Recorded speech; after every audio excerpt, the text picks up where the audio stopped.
की अब बात करेंगे राहुल गांधी की, जिनका राम राग एक बड़ा सियासी मुद्दा बन चुका है।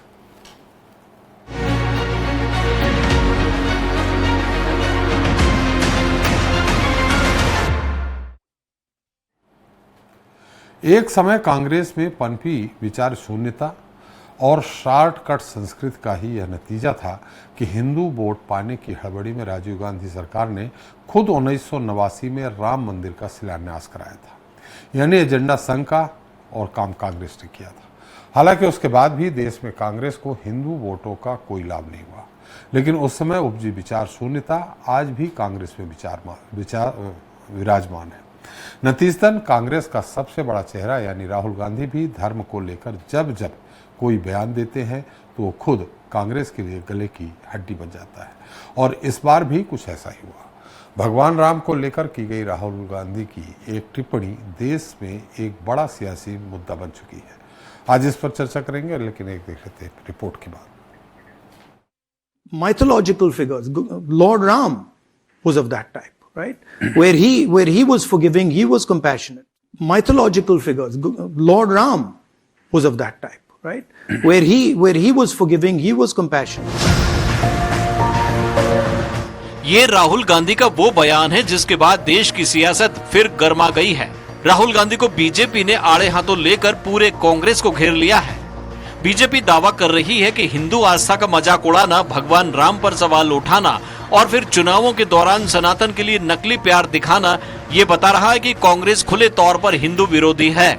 राहुल गांधी ने भगवान राम को लेकर बयान अमेरिका की ब्राउन यूनिवर्सिटी में एक कार्यक्रम के दौरान दिया था, जिसके बाद बीजेपी कह रही है कि विदेशी धरती पर भगवान राम को बदनाम करना और भारत को नीचा दिखाना राहुल गांधी और कांग्रेस की मूल विचारधारा का हिस्सा है।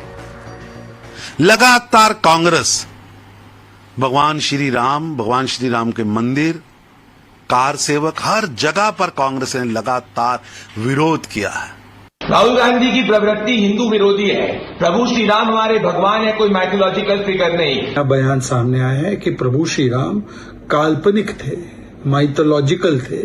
ये राम विरोधी, हिंदू विरोधी पार्टी की मानसिकता का सबसे बड़ा परिचायक है। दरअसल राहुल गांधी से पूछा गया था कि हिंदू राष्ट्रवाद के दौर में सभी समुदायों को साथ लेकर चलने वाली धर्मनिरपेक्ष राजनीति कैसे बनाई जा सकती है, जिसके जवाब में राहुल गांधी ने कहा था कि हमारे पौराणिक पात्र जैसे भगवान राम करुणामय और क्षमाशील थे।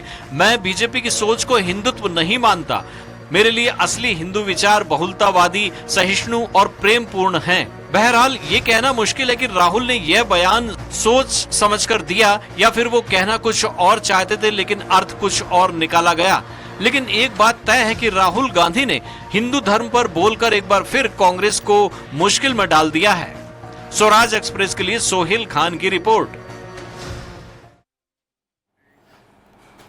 तो राहुल का राम राग, इस पर ज्यादा चर्चा के लिए मौजूद है डॉक्टर दुर्गेश केसवानी जी हैं, बीजेपी प्रवक्ता हैं, अंशु अवस्थी जी हैं, कांग्रेस प्रवक्ता हैं, भूपेश सुल्लेरे जी वरिष्ठ पत्रकार। आप सभी का हमारे इस खास कार्यक्रम में बहुत बहुत स्वागत है। दुर्गेश जी, पहले आपसे एक छोटा सा सवाल है, पौराणिक और काल्पनिक, इसमें कोई अंतर आप पाते हैं कि नहीं पाते?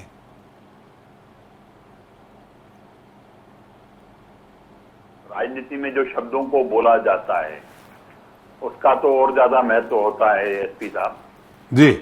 और जिस तरह से राहुल गांधी जी जिसके विषय पे आज आप चिंता कर रहे हैं, आज हम उस पर डिबेट कर रहे हैं उस पर, तो मुझे लगता है कि राहुल जी को कोई गंभीरता से लेता नहीं है। और राम जी को काल्पनिक बताने वाली कांग्रेस, राम जी के अस्तित्व को नाकारने वाली कांग्रेस, काल्पनिक, वही तो मैंने सवाल किया कि पौराणिक और काल्पनिक में अंतर कुछ पाते हैं? बिल्कुल निश्चित रूप से अंतर पे आन तो दीजिए आप मेरे को। नहीं तो फिर आपके राष्ट्रीय प्रवक्ता ने कह दिया, काल्पनिक बता दिया कि राहुल गांधी काल्पनिक कर रहे हैं राम जी को। नहीं तो काल्पनिक तो बताइए, कांग्रेस ने हमेशा ही राम जी को काल्पनिक बताने का काम किया है।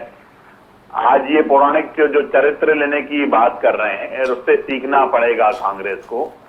जब राम मंदिर बन रहा था और अयोध्या के साथ साथ पूरा विश्व हर्षित, पुलकित और रोमांचित था कि हमारा भगवान, हमारे आराध्य भगवान श्री राम जी का मंदिर बनने जा रहा है, उनकी प्राण प्रतिष्ठा माननीय मोदी जी करने जा रहे हैं। उस पर प्रश्न चिन्ह लगाने का काम कांग्रेस ने किया। जब अभी मंदिर का मुहूर्त था उसमें प्रश्न चिन्ह लगाने का काम किया। और वो कहीं भी जाने का, मंदिर गए क्या कभी राम मंदिर राहुल जी? तो आप काल्पनिक कह देंगे क्या उनको? उन्होंने पौराणिक कहा कि पौराणिक व्यक्ति हैं, आपने कह दिया काल्पनिक कह रहे हैं। ये कांग्रेस काल्पनिक भी कह रही है, पौराणिक जो कह रहे हैं, जो शब्द इस्तेमाल करते हैं वो लोग जी, वो उनको आइडिया नहीं है राहुल जी को, क्योंकि वो हमेशा विदेशों के ज्यादा उसमें रहे हैं। हिंदी के शब्दों का मायना, हिंदी के शब्दों का अर्थ, हिंदी के शब्दों का जो महत्व है वो शायद वो नहीं समझ पाते होंगे।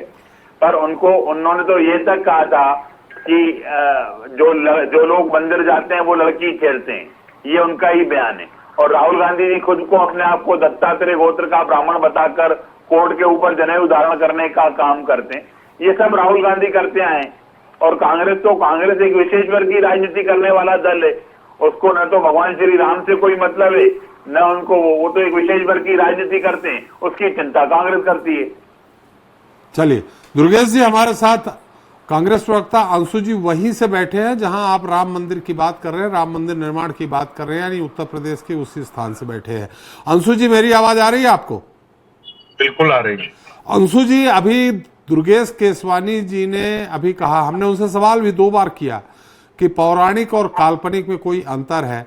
उन्होंने बाकायदे पुराने उदाहरण दिए, लेकिन एक सवाल आपसे है कि जब भी वो विदेश जाते हैं कुछ ऐसा बयान दे देते हैं जिससे पूरी की पूरी कांग्रेस कटघरे में आ खड़ी होती है। सिख दंगों की भी मैं बात करूंगा। 1 दिन 2 दिन पहले उन्होंने स्वीकार किया कि हाँ हमसे गलती हुई। इसको लेकर भी भारतीय जनता पार्टी हमलावर है, लगातार वो कहती आ रही कि सिखों के खून से आप कांग्रेस के हाथ सने हुए हैं बने। वहां उन्होंने स्वीकार कर लिया कांग्रेस कटघरे में, और एक बार फिर विदेश गए और फिर उन्होंने कांग्रेस को कटघरे में खड़ा कर दिया। अंशु जी, देखिए, जो सिखों की बात है, राहुल गांधी जी ने इस बात को पहले ही कहा था, और ये राहुल गांधी जी ने नहीं, श्रीमती इंदिरा गांधी जी ने भी इस पर खेद व्यक्त किया था कि उनसे गलती हुई जी। लेकिन कांग्रेस पार्टी ने हमेशा राष्ट्र को, देश को प्रथम माना है जी। हर धर्म, हर जाति, हर वर्ग से आगे उन्होंने राष्ट्र को आगे रखा है। और ये कहना आसान नहीं होगा। उन्होंने इस देश की एकता, अखंडता के लिए कुर्बानियां दी हैं, शहादतें दी हैं, बलिदान हुए हैं। तो कृपया हमको भाजपा के लोग धर्म का, देश के प्रेम का ज्ञान ना ही दें तो ज्यादा अच्छा है जी। जिन लोगों को पौराणिक और काल्पनिक में पता नहीं है कि पौराणिक क्या होता है, काल्पनिक क्या होता है, वो क्या बात करेंगे? वो कौन सी डिबेट करेंगे? वो तो सिर्फ थेथराई करेंगे, वो छिछोरापन करेंगे। कमजोर लोगों से आप उम्मीद मत करिए। जिस तरीके से मोदी जी की डिग्री को लेकर हमेशा चर्चा होती है कि इनके पास ज्ञान कितना होगा, इनके पास दुर्गेश जी आप अपनी बात कर रहे थे और सुन रहे थे। तरीका है क्या? अरे डिबेट करने का तरीका है क्या? अरे दुर्गेश जी 1 मिनट, वो अपनी बात कर रहे हैं, आपके पास फिर आऊंगा, आप खंडन कर दीजिएगा। आपके पास फिर आऊंगा, वो लखनऊ से बैठे हुए हैं, थोड़ा सा बैठे हो भैया। नहीं तो आप सुनिए, तो वो अपनी बात कर रहे हैं, आपने अपना पक्ष रखा भाई, आपने अपना पक्ष रखा, उनका भी पक्ष आने दीजिए। ये जो शब्दों का चयन है वो सही है क्या पुराने? त्रिपाठी जी आप ये बताइए, सारे सर्टिफिकेट आप देंगे क्या कि शब्दों का चयन कौन सा सही है, कौन सा तो आप गलत भी है? सर्टिफिकेट मत बांटो, आप भी सर्टिफिकेट मत बांटो। हिंदुत्व और सनातन पे आपका सर्टिफिकेट बिल्कुल भी नहीं चाहिए आपका। अपनी मानसिक दशा का पहले जो है परीक्षण कराने, अपना परिचय करा लो। मुझे लग नहीं रहा कि आज आप बैठ के बात कर रहे हो कि उनको क्या होता है। इधर मेरी बात सुनो। अरे उनको ये गटर से गैस बनाने वाले लोग, बाजार में राडार छिपाने वाले लोग कृपया बुद्धि के बारे में ना ही बताए तो ज्यादा अच्छा है। ठीक है, मालूम है आपकी बुद्धि भी मालूम है, राहुल गांधी की बुद्धि भी मालूम है। चलिए तो आप दुर्गेश जी आप सुनिए, तो आप उनकी बुद्धि कम है, ठीक है, मानता हूं, आप उनका खंडन कर दीजिएगा जो भी उन्होंने कहा। हमारी बुद्धि कम है, तभी हमने किसानों का 72,000 करोड़ रुपया माफ किया था, तभी हमने ऐसी बहस दुर्गेश जी आपसे उम्मीद नहीं। भाई बात सुन लीजिए, वो जो कह रहे हैं आप वो कहेंगे तुरंत उल्टा। आप लोग 600 किलोमीटर दूर पे बैठे हैं। आपकी बुद्धि यही है कि मेहुल चौकसी, नीरव नीरव मोदी, विजय माल्या। अंशु जी मुद्दे पे आइए, अंशु जी मुद्दे पे आइए, अंशु जी प्लीज मुद्दे पे आइए, किसानों का मुद्दा नहीं इनकी है। बुद्धि ज्यादा आई है, देश को बर्बाद कर रहे, देश की इकोनॉमी जो है 3%। अरे इकोनॉमी पे बात नहीं हो रही है, आज बात हो रही है उनके बयान पे। इसीलिए विषय बता देते, विषय बता देते। अंशु जी बयान हो रहा है। उल्टी बात ना करना, भाजपा के लोगों से बता दीजिए इनको, बदतमीजी हमको बहुत आती है। जी, उल्टी बात ना वो तो मालूम है ना, वो तो करें, कुछ भी बोलेंगे। आपकी भाषा ही बता रही है, ये कड़ी पार गैंग के लोग उल्टी सीधी बात ना करें यहाँ पर। भाषा शैली बता रही है आपकी कि सब जमानत में बाहर हो आप। दूसरी बात, अंशु जी इन लोगों को मैं अपनी बात सिख दंगों पे और बयान पे प्लीज, न किसानों की बात है आज, सिख न इकोनॉमी पे आ की। गया, मैं आ गया। जी देखिए, अब जिन लोगों को पौराणिक और काल्पनिक समझ नहीं आता, उनसे आप क्या उम्मीद करते हैं कि वो क्या चर्चा में अपनी बात रखें? लेकिन पौराणिक कहना भी भाजपा के लोग कहना है, आम हिंदू का कहना है कि भारतीय संस्कृत मूल्यों और आध्यात्मिक सार के प्रतीक थे श्री राम, तो उनको पौराणिक भी कहना, पौराणिक व्यक्ति थे, ये कहना थोड़ा कहीं ना कहीं आहत नहीं करता? पौराणिक मीन्स क्या होता है? पौराणिक मीन्स पुरातन, आदि अनादि से। पौराणिक मीन्स क्या है? जी, जो बीजेपी के क्रिएटेड हैं, बीजेपी के जो पॉलिटिकल एजेंडा राम का है, वो देश पर भारी पड़ रहा है। जी, राम तो हमारे आदर्श है, हमारी आस्था है। राहुल गांधी जी यही बात तो कह रहे हैं। जी, दूसरा, ये मंदिर जाने की बात कर रहे थे। राहुल गांधी जी केदारनाथ जाते हैं तो क्या मोदी जी गए थे क्या? राहुल गांधी जी जहां भी जाते हैं वो हर जगह हर धर्म का सम्मान करते हैं। आप धर्म की राजनीति करते हैं, हम मुद्दों की राजनीति करते हैं। जनता के मुद्दे, बेरोजगारी, महंगाई, इस देश में जो भ्रष्टाचार भाजपा फैला रही, दलितों पर, महिलाओं पर अत्याचार हो रहा है, जो जाति जनगणना का मुद्दा है उसको सरकार को मानना पड़ा आज राहुल गांधी के मुद्दे को। उन्होंने देश में 10,700 किलोमीटर की यात्रा की, क्या मोदी ने की क्या?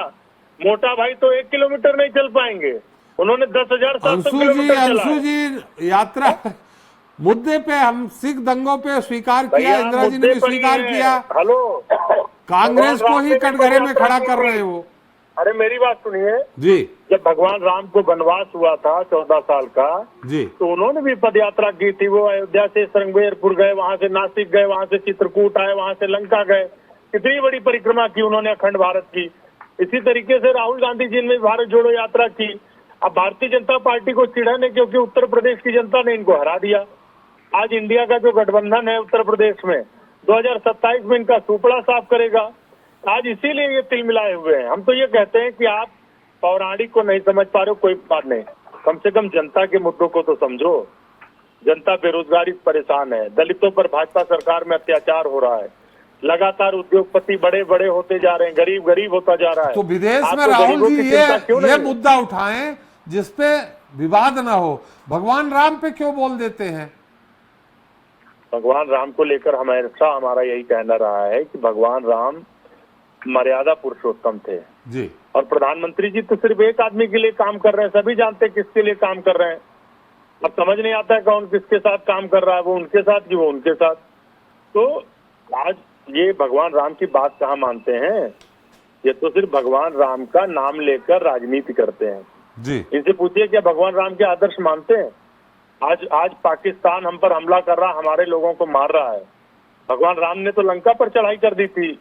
आज राफेल और सारी चीजें रखी हुई हैं, सेना का खून खोल रहा है, प्रधानमंत्री जी के मुंह से पाकिस्तान का पानी निकल मुद्दा रहा है। अलग हो रहा है, एक बार फिर से केसवाल जी के पास चलेंगे। मुद्दा वही है, मुद्दा अलग अलग नहीं होता है। अंशु जी, जहाँ राम की बात आएगी, राम सब कुछ है जी, राम माने पूरा जीवन है, पूरा जीवन गाथा है उनका।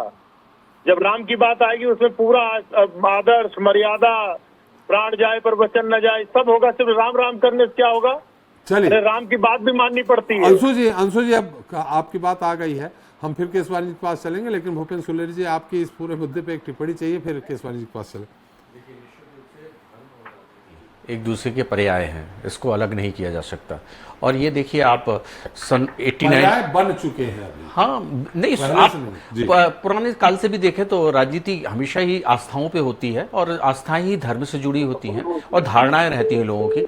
आप देखिए राहुल गांधी जो हमेशा ही ऐसा कंट्रोवर्सी बोल देते हैं, शायद उनसे गलती से निकल जाता है, लेकिन उसका जो राजनीतिक रूप में जो स्वरूप जाता है वो गलत जाता है, जिसके कारण कांग्रेस खुद ही कटघरे में आ जाती है। ये बात तो बिल्कुल माननी माननी ही चाहिए, क्योंकि राम को अगर 1980 में अगर बीजेपी की स्थापना देखें और स्थापना के बाद जब उनके 3 जो थे आधार थे 370 और यूसीसी लागू करना, समान आचार संहिता और राम मंदिर की जोर से वो 2014 में पूर्ण बहुमत से सरकार में पहुंचे। इससे पहले वो 96 भी पहुंचे। तो ये देखिए एक व्यक्ति की आस्था से साथ जोड़ा जाता है, फिर राम को उन्होंने विकास से जोड़ा और विकास को राष्ट्रवाद से जोड़ा। तो ये सब चीजें कड़ी जुड़ती गई और जिसके कारण आज वैश्विक रूप से भारत को एक उज्जवल देश के रूप में स्थापित करने की वो 2047 में एक कल्पना भी कर रहे हैं। लेकिन यहां पे मुख्यतः है, अगर आपने जो बात कही अपने शुरुआत में 89 में राजीव गांधी जी ने गेट खोले थे, तो देखिए वो चीज शुरुआत की, लेकिन राजनीति रूप में वो जनता के बीच में संदेश नहीं जा पाया। उस संदेश को पहुंचाने में बीजेपी साक्षर रही। और 2 चीज उनके निर्णय थे, एक साहिबानों का भी निर्णय था जिसपे उन्होंने दबाव में बैकफुट पे आए थे और जो उससे संसद में कानून बनाया था। तो वो भी दोनों चीजें, वो आज भी जब भी राजनीति होगी कांग्रेस को दोनों को निर्णय में कटघरे में लगाया जाए तो उसका बेनिफिट नहीं ले पाए और उसका नुकसान का खामियाजा लेने में। राजनीति हमेशा कैलकुलेशन पे होती है और राजनीति के जो नैरेटिव बनाया जाता है वो जनता तक तो उतरना चाहिए। इसमें बीजेपी सफल रही है और उसने सत्ता की कुंजी पे प्राप्त की है। लेकिन पूर्व में कांग्रेस इस तरह से जरूर सफल रही कि सब लोगों के साथ लेते हुए चली, लेकिन जो अब डिवीजन हुआ है धर्म के कारण और जो एक फिर राष्ट्रवाद, जिसको मैं कहूंगा राष्ट्रवाद और एक विकासवाद की जो धारणा आई, उसके पीछे कांग्रेस ज्यादा पिछड़ गई है और उसके लिए कांग्रेस को फिर से मंथन करना पड़ेगा, क्योंकि वो बड़े नेता हैं और कांग्रेस के जिम्मेदार नेता हैं और उनको विरासत में एक नेतागिरी मिली है जिसका इतना बड़ा पद मिला है, उसका सम्मान भी करना चाहिए। और ये भारत देश है और भारत में राम के प्रति कांग्रेस को भी आस्था है, कांग्रेस के लोगों को भी है, इसमें कोई दो मत नहीं है। लेकिन उस तरह से जो शब्द कहे जाते हैं, जो गढ़े जाते हैं, उनके मायने बहुत दूर तक चले जाते हैं और जो सत्ता से बहुत विलुप्त कर देते हैं। तो इसलिए ऐसे उनको अपने सलाहकार रखने चाहिए। ऐसी चीज अगर उनको भाषा में कहीं दिक्कत है तो इस तरह से ऐसी चीजें करनी, क्योंकि हमेशा जब बाहर जाते हैं तो वो कंट्रोवर्सी बनती है और ये परिणाम उनको राज द रज और सत्ता से बनती भी है, बना भी दी जाती है। हाँ, तो ये तो उनकी विफलता है कि बना दी जा रही है। जी केसवानी जी, अब आप अंशु जी के जो भी उन्होंने उत्तर दिया है आप भरपूर खंडन करिए, हम आपको नहीं टोकेंगे। नहीं, खंडन की बात नहीं है त्रिपाठी जी, आपका चैनल लोग देखते हैं और इस पे अगर इस तरह की जो बयानबाजी, इस तरह की जो भाषा शैली बोली जाती है ना, मुझे लगता है कि ये उनका चरित्र बताने का काम करती है कि वो किस चरित्र के हैं। रहने दीजिए, आपने जिनको बिठाया उनके साथ बैठे हम। अब ये राम के आदर्शों की बात कर रहे हैं, तो राम के आदर्श क्या थे कि प्राण जाए पर वचन न जाए। आपने 973 वचन दिए मध्य प्रदेश की जनता को, एक वचन पूरा नहीं किया। लोकतंत्र में जनता जनार्दन है, जनता की अगर आप नहीं सुनोगे तो जिस तरह से आप विपक्ष में बैठ के जिस भाषा शैली की इस्तेमाल कर रहे हो वो आपका मानसिक संतुलन भी बता रही है, आप किस मानसिकता के हैं वो भी बताने का काम कर रही है। अब आप देश के प्रधानमंत्री माननीय मोदी जी क्या केदारनाथ नहीं गए, क्या कहीं मंदिरों में नहीं गए? हम तो हमारी जीवन शैली का अंग है ये। हम सुबह उठते हैं, हम जाते हैं, हम हमारा ये काम है, हम अपने आप को उस जीवन शैली में डाले हुए हैं। पर राम जी को पौराणिक बताना, राम जी के बारे में अपशब्द कहना, राम जी का मंदिर न बने उसके लिए कांग्रेस को वकील खड़े करना, राम जी के राम सेतु के अस्तित्व को नकारना, और ये अभी ये और बोल रहे थे कि जनता के मुद्दे उठाने वाले ये राहुल गांधी की पार्टी के नेता हैं। इनके जो 30 साल जो पुराने मुद्दे थे आज भी उन्हीं मुद्दों पर ये बात करेंगे। इनसे कोई और उम्मीद भी नहीं की जा सकती है। देश की जनता, प्रदेश की जनता हमको सतत आशीर्वाद दे रही है। आशीर्वाद आप देखेंगे कि हम 21 साल से मध्य प्रदेश में सरकार में, तो इसका कारण ये है कि हम राम राज्य को स्थापित करने के लिए जो राम जी के आदर्श हैं उनको अक्षरशः पालन कर रहे हैं। और राम देश आस्था के केंद्र बिंदु हैं। आप उसको काल्पनिक बताइए, आप एक विशेष वर्ग की राजनीति करिए। उनका कहना है पौराणिक मैंने कहा है, राहुल गांधी ने पौराणिक कहा, तो क्या पौराणिक? देखिए मेरी बात सुन लीजिए, पौराणिक काल्पनिक बताया इन्होंने। राम तो हमारे जीवन का आधार है। वो पौराणिक कथाओं की बात करें तो अलग बात है कि पौराणिक कथाएं, प्राचीन कथाएं हम उसको सुनते आए, पर राम को आदर्श मानने वाले तो हम लोग हैं। और ये इनको बुरा भी लगेगा क्योंकि ये विशेष वर्ग की राजनीति करने वाला दल है। ये उस दल की उस वर्ग के साथ हमेशा खड़ा रहने वाला दल है। तो ये वो लोग हैं, इनको बुरा लगेगा। ये कोर्ट के ऊपर जनेऊ पहन लेंगे, दत्तात्रेय गोत्र की बात कर लेंगे। ये सब उनका कल्चर है कांग्रेस का, ये उनको मुबारक हो। बाकी राम मंदिर नहीं गए, राम मंदिर के अस्तित्व को नकार दिया। राम मंदिर पे जब पूजन हो रहा था तब उस समय को उन्होंने नकार दिया। प्राण प्रतिष्ठा पे उन्होंने देश भर में इसको कहा कि हम नहीं जाएंगे। मत जाइए, आप नहीं जाएंगे तो आपसे जनता भी दूर होती जाएगी। आपको जो करना है आप अपने काम करिए। बाकी राहुल गांधी जी और इनके नेता उनका भगवान माले के कब कौन सी बात कर रहे हैं। लेकिन केसवानी जी, आपने कहा मत जाइए, जनता दूर कर देगी। उन्होंने कहा अंशु अवस्थी ने कि आपको उत्तर प्रदेश में जनता ने हरा दिया है, लोकसभा की तरफ उनका इशारा था मंदिर निर्माण के बाद भी। कहीं कोई नहीं हराया। जब मध्य प्रदेश में आप आके देखो, टुकड़ा साफ हो गया आपका, एक खाता तक नहीं खोल पाए एक सीट का। और जहां अगर हम हारे भी हैं, हम समीक्षा करते हैं, हार से हम विचलित नहीं होते हैं, हार की समीक्षा करते हैं, और जीत से हम उत्साहित नहीं होते हैं। जीत से हमें दायित्वों का बोध कराता है त्रिपाठी जी। हमने यहाँ पे इनका सुपड़ा साफ कर दिया ना मध्य प्रदेश में। इनको एक भी सीट मिली क्या? कांग्रेस मुक्त मध्य प्रदेश हुआ नहीं हुआ? लेकिन वो उत्तर प्रदेश की बात कर रहे हैं केसवानी जी। हाँ, उत्तर प्रदेश में अगर हम सीटें हारे हैं तो फिर हम मैदान में जाएंगे, हम उनके पास जाएंगे जिससे राजी नाराजगी है वो है। बाकी हम सरकार में है, हमारी सरकार तीसरी बार बनी है, हम एनडीए के बैनर पे चुनाव लड़े, हम निश्चित रूप से हम उसको निर्माण करने का काम कर रहे हैं। जी, आपकी बात पूरी हो गई जी। भूपेन जी, आपने इस मुद्दे पे नहीं बोला जो राहुल जी ने ये बात कही है अभी अचानक सिख दंगों की 1984 की याद आई और उन्होंने स्वीकार किया इस बात को कि हम जिम्मेवारी लेते हैं। इसका क्या असर है, क्या देखिए 2014 में जब से बीजेपी की सरकार आई, मोदी जी की सरकार आई, उस समय से खालिस्तान का जो कोरिलेशन बना है, जो कनाडा से बना है, वो आईसीआई से कंपाउंड बन गया फिर से आईएसआई से, और जिसके कारण वो इसमें एक ज्वलंत एक ज्वाला सी रूप में आ गई। जो 1984 में जो दंगे के बाद और जो खालिस्तान की मांग चली थी उसके बाद जो अभी शांति आ गई थी।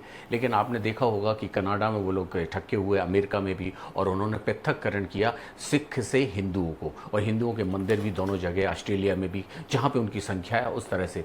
तो ये जो एक वायलेंस बना है, इसके तारतम्य अगर राजनीति की दृष्टि से देखेंगे आप तो इसको उन्होंने हवा देने का प्रयास किया है। अगर देखिए राष्ट्रीयता बात अलग है और वो उस बात की अलग है। राष्ट्रीयता के हिसाब से देखते तो उसका उनको खंडन करना चाहिए। और जिस तरह से सरकार जो कदम उठा रही है, चाहे वो पाकिस्तान के भले देर में उठा रही है अभी कार्रवाई करने के, लेकिन जो खालिस्तान के विरोध में किए है, अपनी इंटेलिजेंसी राह को जो पृथक्करण किया है, जो बढ़ाया है, वो दूसरे देशों में वैश्विक रूप से भारत की जो छवि बनाई, तो इसके कारण उन्होंने उस डैमेज कंट्रोल को पूर्ण किया है। दूसरी बात, पंजाब में अभी चुनाव भी हैं, तो इसके कारण एक कम्युनिटी को अपने साथ लाने के लिए भी उनका प्रयास, क्योंकि राजनीतिक लोग हैं उसके राजनीतिक। पंजाब में अभी चुनाव नहीं है, पंजाब में विधानसभा के चुनाव है ना अभी काफी समय, मतलब कि इसी साल के लास्ट में है। बिहार के साथ है शायद मेरे ख्याल में। बिहार के हैं, फिर अच्छा तो 26 में होंगे। हाँ 26 में होंगे जी। तो निश्चित रूप से तो इसका एक फायदा लेने की कोशिश तो की जाती है, क्योंकि उन्होंने माना कि हम मेरे यहाँ से गलती हुई और ये हुई, तो ठीक है ये बात होनी चाहिए। लेकिन राम एक आस्था के चिन्ह है, क्योंकि उन्होंने जब उनकी गवर्नमेंट थी, जब यूपीए की गवर्नमेंट थी, तो उस समय उन्होंने एक एफिडेविट दायर किया था जिसमें उन्होंने एक उनको एक आदर्श पुरुष और एक काल्पनिक चारित्रिक रूप है, लेकिन यहाँ पे पौराणिक बताया है। तो पौराणिक भी इंटेलेक्चुअल रूप से पढ़ा हुआ लोगों का एक शब्द है, लेकिन भारत में आस्था के रूप से उनको भगवान के रूप में माने जाते हैं। तो ये थोड़ा सा इसमें कंट्रोवर्सी राजनीति हो जाती है शब्द में, लेकिन अंग्रेजी में उसको यही कहा जाएगा, पौराणिक ही शब्द का उच्चारण होगा। लेकिन अब राजनीति वाले हैं, राजनीति करते हैं, लेकिन ये कांग्रेस ने स्वीकार कर लिया कि हमको हिंदू की राजनीति करनी पड़ेगी और इसके कारण ये आ रही है। लेकिन अब ये इसमें सफल कितने होते हैं और सत्ता की बात है, ये भी एक बहुत बड़ी बात है। चले, बहुत बहुत धन्यवाद दुर्गेश जी आपका, अंशु जी आपका, भूपेन जी आपका हमारे साथ चर्चा में शरीक होने के लिए और समय देने के लिए। तो आज हमने चर्चा की राहुल गांधी के उस बयान की जो राहुल ने दिया तो अमेरिका में है, लेकिन उस बयान ने सियासत हमारे देश की गरमा दी। दरअसल हिंदुत्व के एजेंडे पर सियासत करने वाली भाजपा विपक्ष की हर उस सियासी चाल पर नजर रखती है जहां से उसे विपक्ष को घेरने का मुद्दा मिल सकता हो, और रही सही कसर खुद कांग्रेस के नेता पूरी कर देते हैं, कभी अपने बयानों से तो कभी अपने आचरण से। कांग्रेस कोई न कोई ऐसा लूप होल छोड़ देती है जो उसे सियासी बैकफुट पर धकेल दिया जाता है। सियासत में धर्म का तड़का लगाना कांग्रेस को बार बार भारी पड़ जाता है। हैरत की बात तो ये है कि कांग्रेस के नेता बार बार अपने सियासी एजेंडे से भटककर उस कमजोरी को उजागर कर देते हैं जो भाजपा का शायद सबसे स्ट्रांग पॉइंट है। अब सवाल यही है कि क्या कांग्रेस अपनी इस कमजोरी को कभी दूर कर पाएगी या फिर कांग्रेस और उसके नेता धर्म के सियासी चक्रव्यूह में फंसकर खुद को कमजोर और विरोधियों को ताकतवर बनाते रहेंगे। आज के लिए इतना ही। नमस्कार।